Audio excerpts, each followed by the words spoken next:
Hello, Internet friend. Today, the customer and the shopkeeper.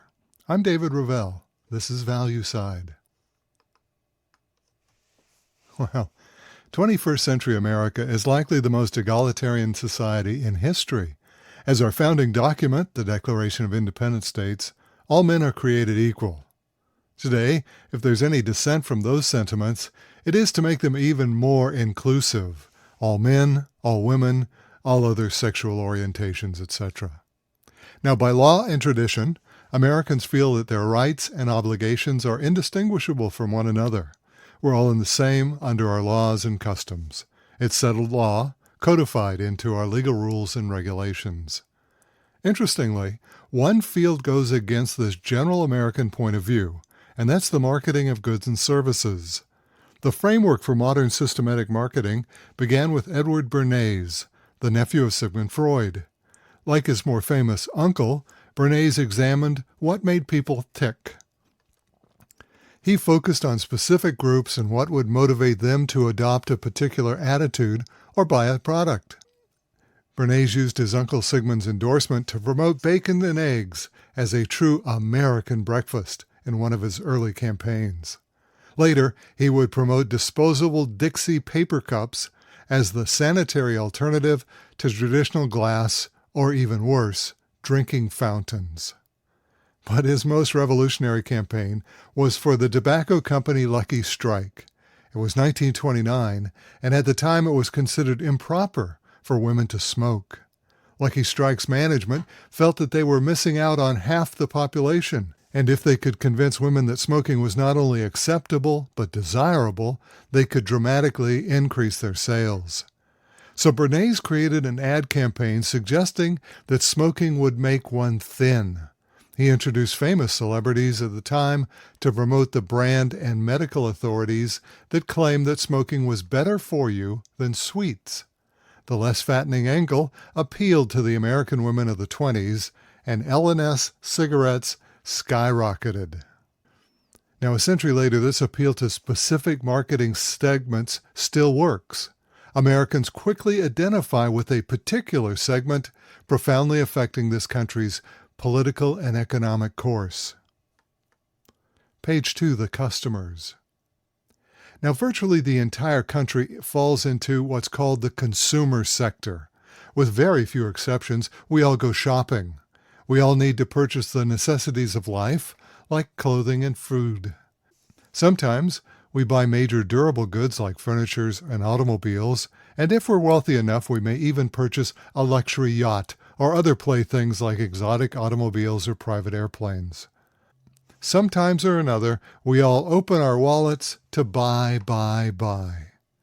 While the items we purchase may differ significantly, the fact remains that we're all part of that segment of the population that Bernays would call the consumer. It is the everyday activity that unites us all. And as consumers, we're all experiencing the unwanted effects of higher prices. By some estimates, our grocery bills are up nearly a third over the past 3 years. Also, for energy, gasoline, electricity, propane, and natural gas prices have all risen by about the same 1/3 over that time frame. Unfortunately, no consumption area seems to be immune from these rising prices. They've reached all parts of the economy. We are experiencing a current round of inflation that is the greatest in over 40 years. And retail marketing companies are well aware of the consumer's unhappiness. They know that we resent these higher prices at their stores, and the storekeepers want to ensure that they don't get the blame. Recently, two of the most savvy retail marketers, Walmart and Target, announced that they're rolling back the price on many everyday items. They know that these higher prices are cutting into demand, so they cut prices to keep customers coming into their store. Of course, there is a limit on how much each retail store can cut. Overall, they still have to maintain their profits. But a loss leader here and there will be compensated by the sales in other products. Bottom line, as customers, Americans appreciate it when those stores we frequent understand we need a price break now. Page 3, the owners. Now, the next segment of Americans are the owners. Although not quite as large as the consumer section, it is still substantial. Included in this group are those who own a small business, investors, and those who have various retirement accounts, such as IRAs or 401ks. Generally, these are people who may receive dividends or other returns on their capital, paid by the companies in which they own or invest. The owners, or as Brene may put it, the capitalist class, benefits as the companies they own or invest in become more profitable. But those rising profits are under pressure right now as stores cannot offset these higher costs through higher sales prices. Ironically, today's increasing profit squeeze is occurring just as many Americans, some for the first time, have joined the capitalist segment. This amalgamation of employee, consumer, and the capitalist segment was the aim of many of the reforms of our retirement system, going as far back as the ERISA laws of 1974. It was the first time employees could invest substantial sums in stock ownership, which would be used for their retirement and would accumulate tax-free until the employee retired. Today, this amalgam of consumer and capitalist has become the heart of our financial system. The uniting of customers and owners has become part of the American dream.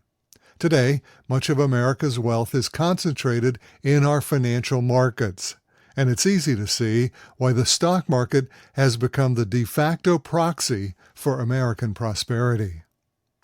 But currently, for the first time in 40 years, the owners find themselves on the opposite side of the counter from their customers. The owners who would like to raise their prices as costs increase, but to do so would directly harm their customers who seek lower, not higher prices. At least for now, that's out of the question. American consumers would likely avoid any retail store that increases its prices proportionally to their rise in inflation. Most of the nation's retailers have already indicated that meeting profit projections in this environment is becoming increasingly difficult. Walmart and Target in particular have noted that customers have moved towards lower-priced, generic goods over their more costly name-brand items. Walmart is not immune from this low-price squeeze because it's the largest retailer.